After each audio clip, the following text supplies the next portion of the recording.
Umag. Da, Umag. Možemo? Može. Ajde. Ne mogu jer imam tremu. Ajde, 3. I krenimo. Šta će me pitat cure ili da ja nešto kažem? Čekaj sad, Zura. Nisam se pogledala. Pa dobro, vi ćete poslije vidjeti tamo šta onako. Moram da reći buongiorno, niente. I ne. Ne. To je moj rodni grad, pun vesele djece.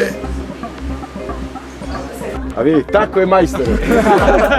Da. Ponovit ću. Da. To je moj rodni grad, puno vesele djece. Ja sam vam samo za rajd. Pa ste mu digo prinijeti. Trebam još ili samo to? Našem dragom Viliju, kojega ja obožavam, tako nek svi znaju.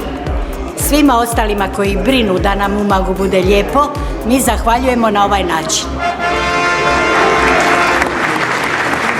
I to je to? Odlično. Iva, ti si mi sve. A vama? Tako je majstor! Jel to dosta?